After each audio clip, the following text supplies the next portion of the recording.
अभी laws of motion की problems common है सभी की मेडिकल इंजीनियरिंग वालों की। बाद में थोड़ा मैं क्लासेस में सेग्रीगेट कर दूंगा, बता दूंगा कौन कौन से मेडिकल वालों को नहीं करनी है। चलो भाई, कितने ब्लॉक्स हैं बताइए आप? 3 ब्लॉक्स हैं, ए बी एंड सी। भाई प्लीज़ बातें नहीं, लेक्चर रिकॉर्ड हो रहा है, ठीक है? कितना कितना फोर्स है दोनों साइड से? इधर से भी एफ फोर्स है और इधर से भी कितना फोर्स है? दोनों साइड से एफ फोर्स है। तो ऑब्वियस सी बात है, सारा सिस्टम क्या होगा? बैलेंस, दोनों साइड से फोर्स है। निकालना क्या बताओगे मुझे? किसके बीच में नॉर्मल एक्शन निकालनी है? A B and B C, ठीक है?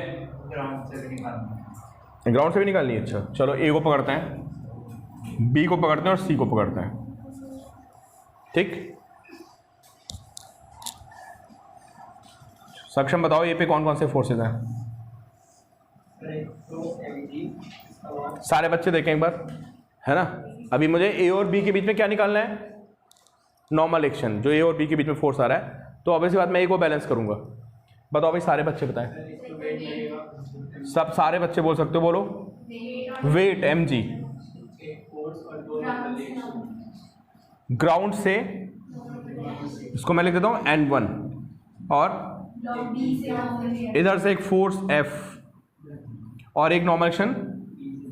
किधर थी नॉर्मल एक्शन? बिल्कुल परपेंडिकुलर टू सरफेस,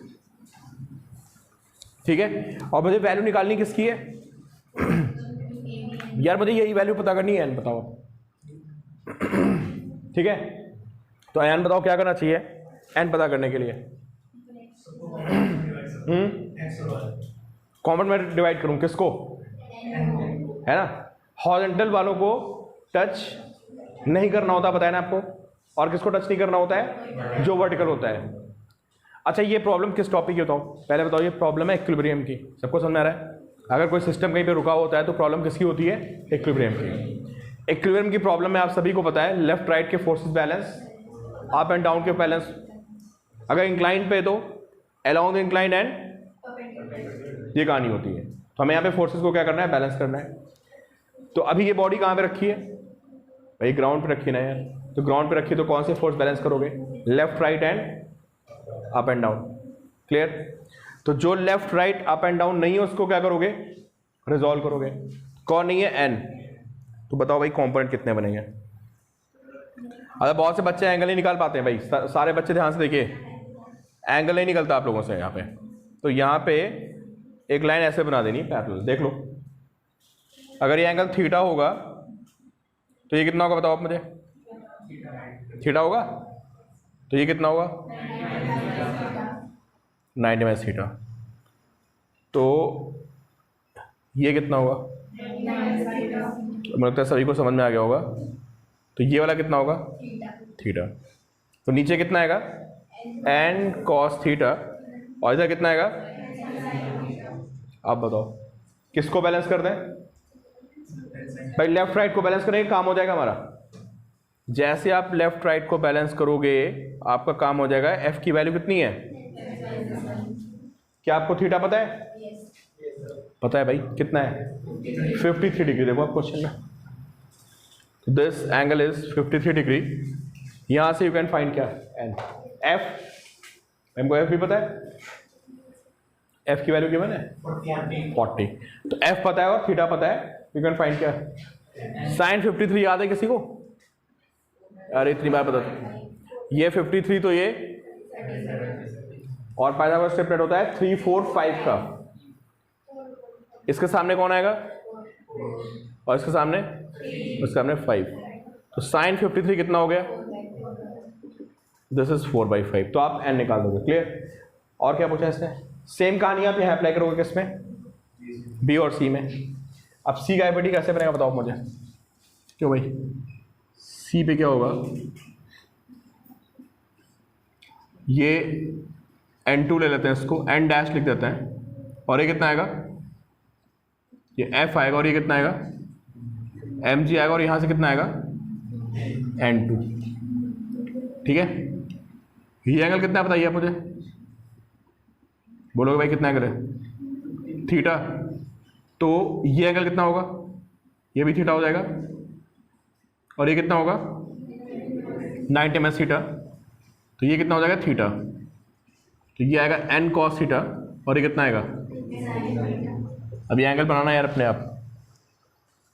क्लियर, कौन कौन बैलेंस होगा यहाँ पे, F और लेफ्ट राइट के फोर्सेस बैलेंस कर दो, यहाँ भी आपको n मिल जाएगा। अब इसने वर्टिकल भी पूछा है, देखो क्वेश्चन पूरा नहीं हुआ, क्या पूछा इसने, ग्राउंड से कितनी नॉर्मल एक्शन आएगी, देखो पूछ रहा है ना, हाँ तो वेट के इक्वल नहीं होगी मेरे भाई,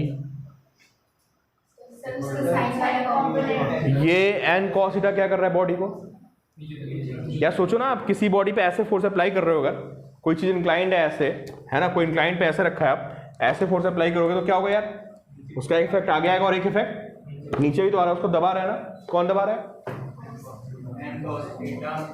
और mg भी नीचे है, कौन बैलेंस कर रहा है, ग्राउंड इन सबको बैलेंस कर रहा है, this n cos theta plus this mg is equal to n1, तो n cos theta and plus mg is equal to n1। आगे बात सुनना है, चलो भाई ये क्वेश्चन हो गया, अच्छा क्वेश्चन था। इसके बाद मैं आप सबको बता दूं, आपको एक आध प्रॉब्लम संगीत में मिल सकती है।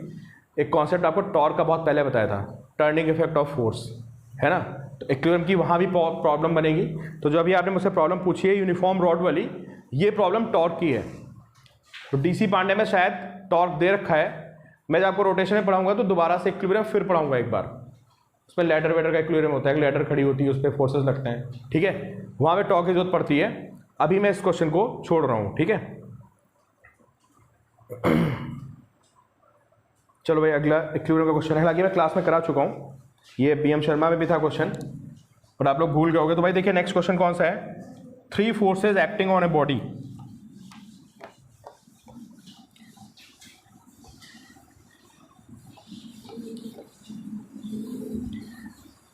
बताओ भाई निखिल कैसे होगा क्वेश्चन, ये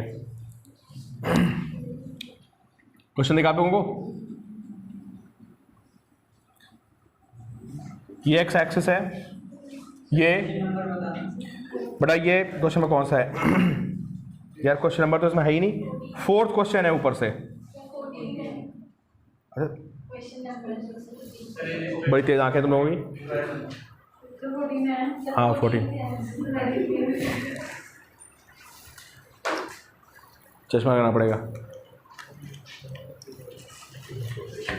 ठीक है 14 है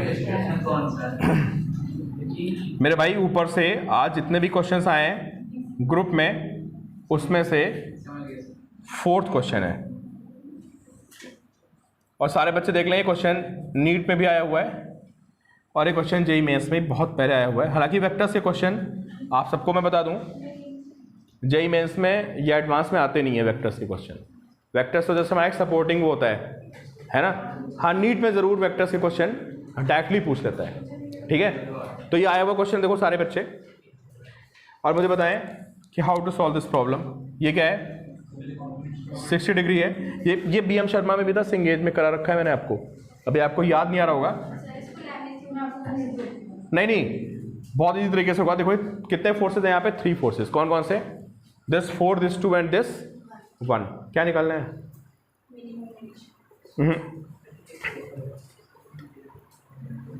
to have the resultant force only along the Y direction.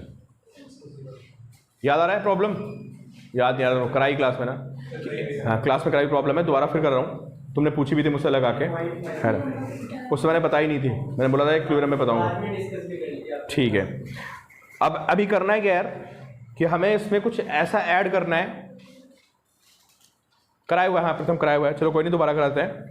तो अभी हमें इसमें कुछ ऐसा फोर्स ऐड करना है जिससे इन सबका रिजल्टेंट क्या हो, वाई डायरेक्शन में आ जाए। भाई सबको समझ आ रहा है, to have the resultant force only along the Y direction, है ना, कि मुझे एक फोर्स अपनी तरफ से ऐड करना है जिससे कि इन तीनों का प्लस जो मेरा फोर्स ऐड करूंगा उन सबका जो रिजल्टेंट आएगा वो किधर आएगा, वाई डायरेक्शन में। सबको क्लियर हो रहा है क्वेश्चन?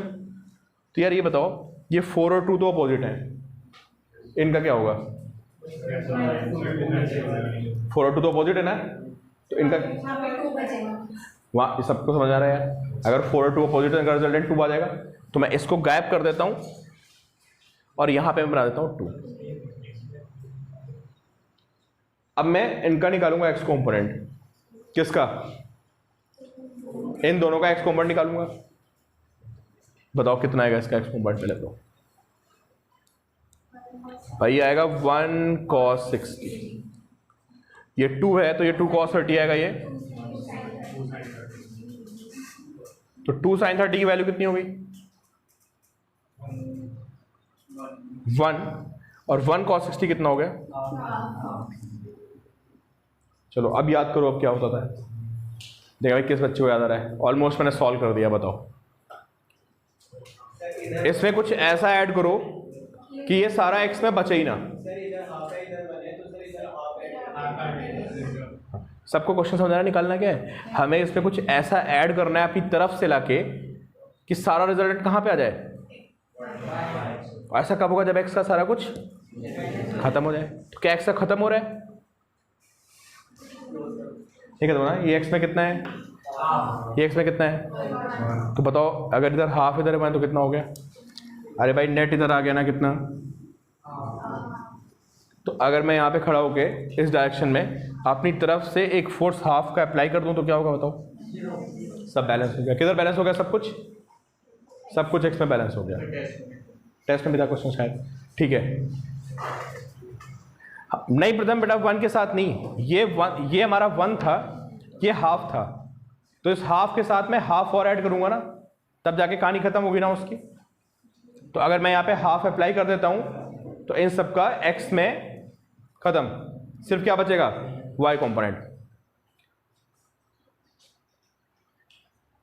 नहीं cos 30 पे नहीं लगाना भाई हमको। क्वेश्चन समझे नहीं आप लोग? अभी हमें इन सबके एक्स कंपोनेंट को फिनिश करना था। क्वेश्चन ये था। तो जब मैंने इसका एक्स कंपोनेंट निकाला, इसका एक्स कंपोनेंट निकाला, तो मैं देखा फिनिश हो ही नहीं रहे। ये कितना आ रहा है? ये 1 आ रहा है, और ये कितना आ रहा है? हाफ। तो मैं अपनी तरफ से जाके यहाँ पे हाफ और ऐड कर दूंगा। जब ये हाफ ऐड करूंगा तो ये सब आपस में क्या हो गए? कैंसिल। तो अगर कहीं पे किसी में एक्स कंपोनेंट नहीं होता है तो इसका मतलब वो सारा फोर्स कहाँ पे हो गया? वाई पे हो गया। क्लियर? चलो भाई अगला क्वेश्चन देखते हैं। जरा देखें किस किस बच्चे ने क्वेश्चन सॉल्व कर लिया वाला। गुड। बस 2 ही बच्चों ने किया क्लास में? 3 बच्चों ने। Very good. आंसर आ गए थे सारे? बहुत बढ़िया। चलो अब आप ही लोग समझाओगे मुझे, ठीक है?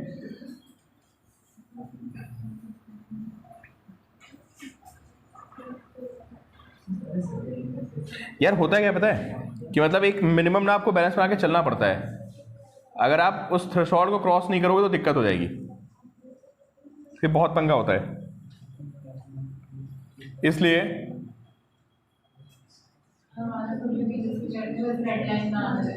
हाँ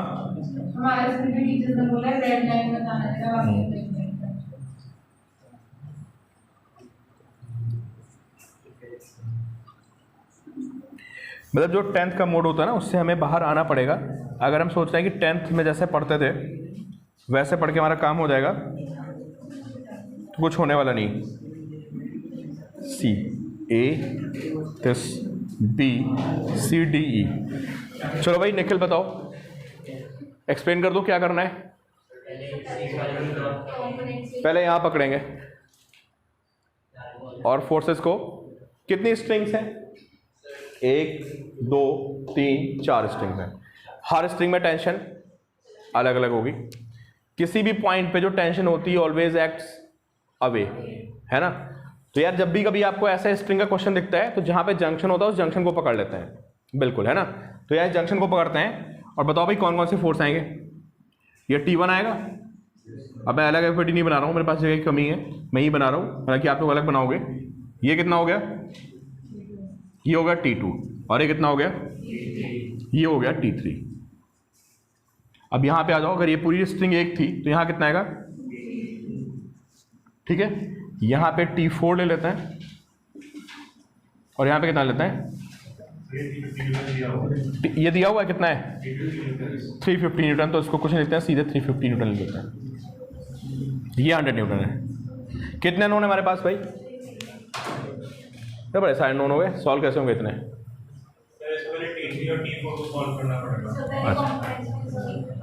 अच्छा चलो, बहुत सारी क्वेश्चन बनेंगे इसमें लग रहा है। बताओ और नो क्या क्या है इसमें? अच्छा देखो भाई, ये कह रहे हैं कि सर T3 को एंगल आपको दिख रहे हैं ना सारे, तो चलो T3 का एक वर्टिकल कंपोनेंट और T3 का एक हॉरिजॉन्टल कंपोनेंट, क्लियर।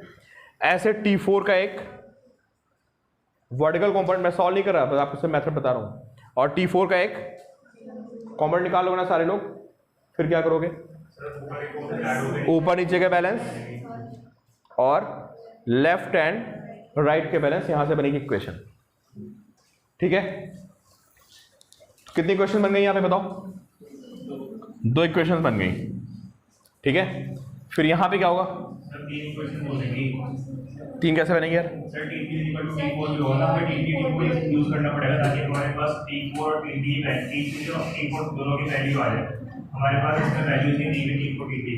अच्छा, तो हम इनको इक्वल करके T3 को हम sin थीटा cos थीटा के फॉर्म में निकाल के वैल्यूज पुट करके फिर सॉल्व कर रहे हैं यार। 2 इक्वेशन बन रही है, ऊपर नीचे की, लेफ्ट राइट की।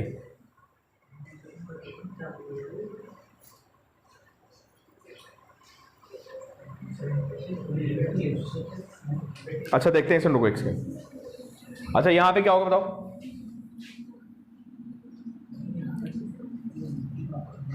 अननोन कितने हमारे पास टोटल? अरे 4 ही तो है यार, फालतू में टेंशन लो भाई, 4 इक्वेशन बन जाएंगी। अच्छा यहाँ क्या करेंगे भाई, सारे बच्चे बताएं यहाँ पे। अरे यहाँ बताओगे, आप बोलोगे किसको?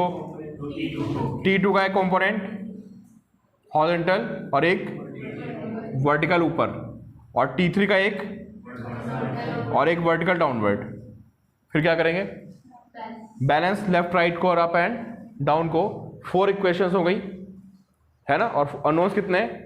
4 अननोन है हमारे पास, T1 T2 T3 and T4। सिर्फ आपको इक्वेशन बना के, इनके कॉम्पोनेंट्स बना के सॉल्व करना है। किसी बच्चे का आंसर नहीं आता है तो आप मुझे फॉरवर्ड कर सकते हो, बट एक बार ट्राई करो, आंसर आ जाएगा। इतना मुश्किल नहीं है, सिर्फ कैलकुलेशन है ना। चलो